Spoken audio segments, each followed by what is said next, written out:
Hi అండి, welcome back to my channel.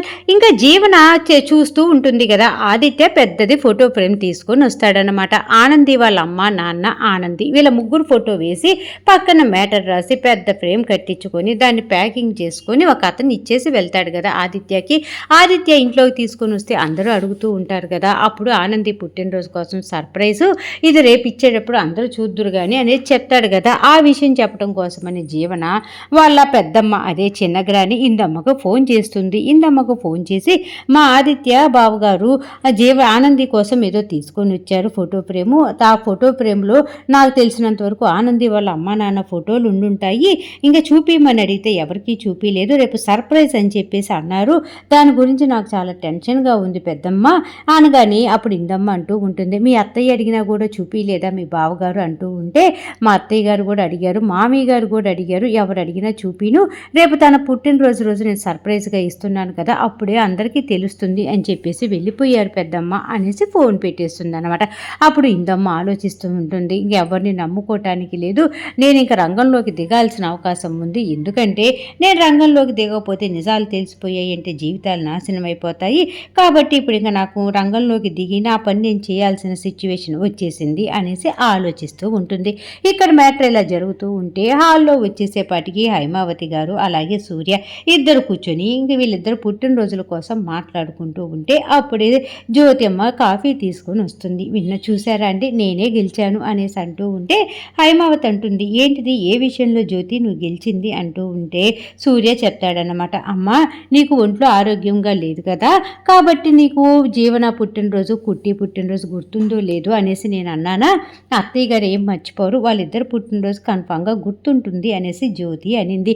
ఇప్పుడు నువ్వెవరితోనూ ఫోన్లు మాట్లాడి వాళ్ళిద్దరికి డైమండ్ నెక్లెస్లు ఆర్డర్ ఇస్తూ ఉంటేనే మాకు అర్థమైపోయింది నీకు పుట్టినరోజులు గుర్తున్నాయి అనేసి, కాబట్టి జ్యోతి గెలిచింది కదా అందుకే తన మాట అంటుంది అని సూర్య అంటాడు.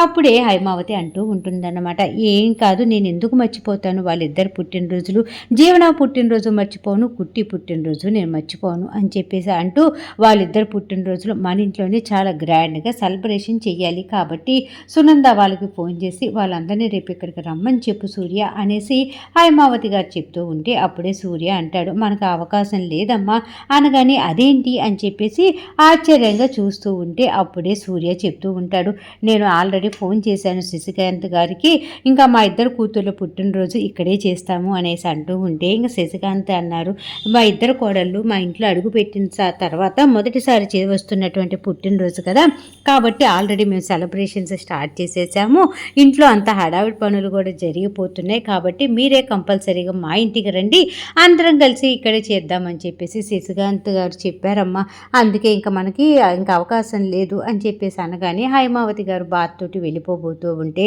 అప్పుడే జ్యోతి అంటూ ఉంటుందన్నమాట, అత్తయ్య గారు మీరు ఆర్డర్ ఇచ్చినటువంటి 2 డైమండ్ హారాలు కూడా వద్దండి, ఎందుకంటే ఇప్పుడు మనం అక్కడ ఆనందికి ఇచ్చామనుకో జీవన గొడవ చేస్తుంది, మా ఇద్దరికి సమానంగా తీసుకొచ్చారు, మేమిద్దరం సమానమేనా అనేసి, అలాగే పద్మమ్మ సింహాద్రి కూడా చాలా బాధపడిపోతారు, మా కూతురికి మేము గిఫ్ట్ ఇవ్వలేకపోయాము తన పుట్టినరోజు అనేసి, ఇట వాళ్ళ పుట్టినరోజు అందరూ సంతోషంగా ఉండాలి కానీ ఇలా గిఫ్ట్లు ఇచ్చి వాళ్ళు బాధపడేటట్టుగా మనం చేయకూడదు కదా, అందుకు చెప్తున్నాను అత్తయ్య గారు అనగానే, సరే అంతా మీ ఇష్టం వచ్చినట్టే చెయ్యండి అనేసి నెమ్మదిగా పాపం తను అక్కడి నుంచి వెళ్ళిపోతుంది. అప్పుడు సూర్య జ్యోతి ఇద్దరు మాట్లాడుకుంటూ ఉంటారు, పాపం అత్తయ్య కొంచెం ఫీల్ అయినట్టుంది కదండి అనేసి జ్యోతి సూర్యతో చెప్తూ ఉంటే సూర్య కూడా అవును వాళ్ళిద్దరు పుట్టినరోజులు చాలా గ్రాండ్గా చేయాలనుకుంది, పాపం ఇలా రివర్స్ అయ్యేపాటికి అమ్మ బాధపడుతుంది అంతే తప్ప ఏమీ లేదు అని చెప్పి ఇంకా ఇద్దరు మాట్లాడుకుంటూ ఉంటారు. ఇంక ఇక్కడ ఇలా జరుగుతూ ఉంటే ఇంకా జీవన వచ్చేసేపాటికి ఏదో మాట్లాడుతూ తన బెడ్రూమ్లోకి రాబోతుంది అనమాట. అప్పుడే అక్కడ చైతన్య ఉంటాడు. ఇంకా చైతన్యాన్ని చూసి జీవన వెళ్ళిపోబోతూ ఉంటుంది. చైతన్య అంటూ ఉంటాడు, హలో ఏంటి చూసి మనిషిని చూసి వెళ్ళిపోతున్నావేంటి, ఏం మాట్లాడకుండా వెళ్తున్నావు అనేసి అనగానే, ఇదిగో నా జాతకం చూసి ఓ పంతులు గారు చెప్పారులే, ఎందుకంటే కొన్ని విషయాల్లో జాగ్రత్తగా ఉండు, అనుకోని కొన్ని పరిస్థితులు వస్తాయి, నేను డాష్ ఇచ్చి మరి నీ జీవితాన్ని నాశనం చేస్తాయి అని చెప్పారు, కాబట్టి నేను కొంచెం దూరంగా ఉండాలనుకుంటున్నాను అని చెప్పేసి జీవన మొహం మీద చెప్తుందన్నమాట ఆ చైతన్యకి. అప్పుడు చైతన్య అంటూ ఉంటాడు, నువ్వే పెద్ద డిషున్ దానివి, నువ్వే అందరినీ గుద్దుకుంటూ పోతావు, యాక్సిడెంట్లు చేసిపోతూ ఉంటావు, ఇంకా నీకేం చెడు జరిగిద్దిలే కానీ అని చెప్పేసి ఇద్దరు ఇంకా తిట్టుకోవటం స్టార్ట్ చేసేస్తారనమాట. ఈలోపే సునందాదేవి పిలుస్తూ ఉంటుంది. ఇంకా ఏంటంటే జీవన జీవన అనేసి గట్టిగా పిలుస్తూ ఉంటే ఇంకా అప్పుడే చైతన్య అంటూ ఉంటాడు, ఇదిగో మా అమ్మ నిన్ను పిలుస్తుంది, నీకు వినపడట్లేదా అనగానే నాకు బాగానే వినపడింది, ఇంకా నీతో మాట్లాడుతున్నాను కదా అని చెప్పేసి వెళ్ళలేదు, ఇప్పుడు వెళ్తున్నా అని చెప్పేసి గబగబా బయలుదేరి ఏంటి అత్తయ్య గారు అని చెప్పేసి అడుగుదామని వెళ్ళేలోపే అక్కడ ఇందమ్మ కూర్చొని ఉంటుందన్నమాట సోఫాలో. ఇదేంటి పెద్దమ్మ చెప్పా చేయకుండా సడన్గా ఇక్కడికి వచ్చింది అనేసి జినగ్రాని అని చెప్పేసి వెళ్ళి గట్టిగా ఇందమ్మను హగ్ చేసుకొని ముద్దు పెడుతూ ఉంటుందన్నమాట. అదేంటి ఎన్ని సంవత్సరాల నుంచో ఇద్దరు చూసుకోనోళ్ళలాగా ఇలా ప్రేమలు కురిపించుకుంటున్నారు, మొన్నే కదా జీవన మీ ఇంటికి వచ్చి వారం రోజులు ఉంది, మరేంటి అనేసి అనగానే జీవనకి నేనంటే చాలా ఇష్టం అండి, కాబట్టి జీవన నేను ఇద్దరం అలాగే ఉంటాం అని చెప్పేసి హైమావతి ఓవర్ యాక్షన్ జవాబు చెప్తూ ఉంటుంది సునందకి. ఈలోపే ఆనంది అక్కడికి వస్తుందన్నమాట. ఇప్పుడే కాఫీ తీసుకొని వస్తాను అని చెప్పేసి వెళ్ళబోతూ ఉంటే వద్దొద్దులే కాఫీ, తను ఇప్పుడు వెళ్ళిపోతున్నట్టుంది అనేసి సునంద ఆనంది తేబోతున్న కాఫీని ఆపేస్తుందన్నమాట. ఇంతకు మీరు ఎందుకు వచ్చారు అని చెప్పేసి సునంద హైమావతిని అడుగుతూ ఉంటే హైమావతి చెప్తూ ఉంటుందన్నమాట, రేపు జీవన పుట్టినరోజు కదా కాబట్టి షాపింగ్ తీసుకొని వెళ్దామని చెప్పేసి వచ్చానండి అనగానే సునంద చెప్తుంది, నా ఇద్దరు కోడలకి నేను ఆల్రెడీ షాపింగ్ చేయటము అయిపోయింది, డ్రెస్సులు తేవటము అయిపోయింది, ఇంకా మీరు షాపింగ్ చేయాల్సిన అవసరం లేదు అని చెప్పేసి ఇంకా సునంద చెప్పేసి ఇంక మీరు బయలుదేరుతున్నారా ఉంటున్నారా అనేసి అనగానే కాసేపు జీవనతోటి మాట్లాడి వెళ్ళిపోతాను అనేసి, జీవన మీ అత్తయ్య ఏవో బట్టలు తీసుకొని వచ్చింది అన్నావు కదా, పద చూద్దాం పద అని చెప్పేసి జీవనాని కావాలని ఇందమ్మ తన బెడ్రూమ్కి తీసుకొని వెళ్తుందన్నమాట. ఇంకా జీవన ఇందమ్మ ఇద్దరు వెళ్తూ ఉంటే అప్పుడు జీవన అడుగుతూ ఉంటుంది, ఏంటి షాపింగ్ అని చెప్పేసి సడన్గా ఇంటికి వచ్చావు, ఒక ఫోన్ కూడా కాల్ చేయలేదు, చెప్పకుండా వచ్చావేంటి అనేసి అనగాని, నేను షాపింగ్కి వెళ్ళాలని కాదే ఫోన్లో చెప్పావు కదా ఆదిత్య ఏదో ఫోటో ఫ్రేమ్ తీసుకొని వచ్చాడు అని చెప్పేసి దాన్ని చూద్దామని చెప్పేసి, ఆదిత్య ఎక్కడున్నాడు అనగానే ఆదిత్య ఏదో బయటికి వెళ్ళాడులే పెద్దమ్మ, పద త్వరగా వెతుకుదాం అని చెప్పేసి ఇంకా ఆనంది బెడ్రూమ్లోకి వెళ్తూ ఉంటారన్నమాట. ఇంకా అప్పుడే చెప్తూ ఉంటుంది, ఏంటంటే ఇందమ్మ జీవనాకి చెప్తుంది, జీవన నువ్వు ఈ రూమ్ బయటే ఉండు, నేను లోపలికి వెళ్ళి ఆ ఫోటో ఫ్రేమ్ ఏంటో ఓపెన్ చేసి చూస్తాను అనగాని, అదేంటి పెద్దమ్మ నేను కూడా చూస్తాను, ఆనంది వాళ్ళ అమ్మ నాన్న ఎవరో తెలుసుకోవాలని నాకు కూడా చాలా ఆతృతగా ఉంది అనేసి జీవన అంటూ ఉంటే ఇందమ్మ అనుకుంటూ ఉంటుంది మనసులో, ఆనంది వాళ్ళ అమ్మ నాన్న ఈ జ్యోతి సూర్య అని చెప్పేసి జీవనాకి తెలిసిపోయింది అనుకో, ఇంకా తలనొప్పులు స్టార్ట్ అవుతాయి, కాబట్టి జీవన అస్సలు ఆ ఫోటో చూడకూడదు అనేసి మనసులో అనుకొని, కాదే నేను చెప్పిన మాట విను, నువ్వు బయట ఉండు, ఎవరన్నా వస్తున్నారేమో చూసి నాకు చెప్పు, నేను లోపలికి వెళ్ళి ఆ ఫోటో గురించి వెతుకుతాను అనగాని, మంచి ఐడియా పెద్దమ్మ, సరే నువ్వు లోపలికి వెళ్ళి వెతుకు, నేను బయటే ఉండి ఎవరన్నా వస్తున్నారేమో చూస్తాను అని చెప్పేసి సోఫాలో కూర్చొని ఇంకా ఫోన్లో నిమగ్నమయ్యి గేములు ఆడుకుంటూ ఉంటుందన్నమాట. ఇంకో పక్క ఇందమ్మ ఇటు వెతికి ఎక్కడ ఫోటో ఫ్రేమ్ లేదు కదా అనేసి వెనక్కి తిరిగి చూడగానే ఇంకా వాళ్ళ ఎప్పుడు టెడ్డీ బేర్ ఒకటి ఉంటుంది, దాన్ని ఇంకా చిట్టి అని పిలుచుకుంటూ ఉంటారు కదా, ఆ చిట్టి పక్కన ఆ ఫోటో ఫ్రేమ్ పెట్టుంటాడనమాట. ఇంకా గబగబా ఇంకా ఆ ఫోటో ఫ్రేమ్ చూసి ఇందమ్మ ఓపెన్ చేసి ఆ కవర్ చించేసి ఫోటో చూస్తుంది. ఇంకేముంది, గుండెలు పగిలిపోయే నిజం బయటకు వచ్చేసిందనమాట. అంటే ఆదిత్యకి తెలిసిపోయింది ఆనంది వాళ్ళ అమ్మ నాన్న సూర్య అలాగే జ్యోతి అని తెలిసిపోయింది కదా అని చెప్పేసి ఇంకా ఇందమ్మ నోటి వెంట మాట రాకుండా అలాగే బిత్తరపోయి చూస్తూ ఉంటుంది. ఈలోపే సునంద కింద పనులన్నీ ముగించుకొని ఇంకా పైన తన బెడ్రూమ్కి ఇలా వస్తూ ఉండేలోపు ఇంకా ఇవేమీ తెలియకుండా జీవన సునంద వస్తుందని చూసుకోకుండా తన ఫోన్లో తను గేములు ఆడుకుంటూ సోఫాలో కూర్చుండిపోతుందన్నమాట. ఇంకా సునంద ఇలాగే రూములు దాటుకుంటూ వెళ్తూ, ఇదేంటి ఆనంది వాళ్ళ రూమ్లో ఎవరో ఉన్నారు అనేసి 2 అడుగులు ముందుకు వేసి ఎవరు అనేసి అనగానే ఒక్కసారి ఇందమ్మ గుండె పగిలినంత పని అవుతుంది. ఆ చేతిలో ఉన్నటువంటి ఫ్రేమ్ని గబగబా మంచం కిందకి నెట్టేసి ఏమీ తెలియని దానిలాగా అలాగే నిలబడిపోయి ఉంటుందన్నమాట. అప్పుడే సునంద ఆ రూమ్లోకి వచ్చి, ఏంటి మీరు ఎక్కడున్నారు, జీవన బెడ్రూమ్ ఇది కాదు కదా అనేసి అనగానే, మరేది జీవన బెడ్రూమ్ అనేసి తెలియనట్టుగా ఇందమ్మ ఓవర్ యాక్షన్ చేస్తూ ఉంటే, ఇది ఆనంది బెడ్రూము, ఇది జీవనాది కాదు, అయినా జీవనానే కదా మిమ్మల్ని తీసుకొని వచ్చింది, మరి మీరు ఆనంది బెడ్రూమ్లో ఏం చేస్తున్నారు అనేసి అనగానే, ఏం లేదు రూమ్ చూస్తున్నాను ఎలా ఉంది ఏంటి అనేసి ఇందమ్మ అంటూ ఉంటుంది. అప్పుడే సునంద, ఈ రూమ్లో ఏముంటుంది, అదే గోడలు అదే మంచం అయ్యే వస్తువులు కదా, ఇంకా దీంట్లో సపరేట్గా చూడాల్సిందేముంటుంది అనేసి సునంద అంటూ ఉంటే అప్పుడే ఇందమ్మ అంటూ ఉంటుంది, ఇదిగో ఈ చిట్టిగాడిని చూసి ఎన్ని రోజులైందో. ఒరే చిట్టిగా ఎలా ఉన్నావురా, నేను నీకు గుర్తుకు రాలేదా, అయ్యో నేను మిస్ అయిపోతున్నానురా అని చెప్పేసి చిట్టి మీద పడిపోయి ఓ ముద్దులు పెట్టేస్తూ ఉంటుందన్నమాట.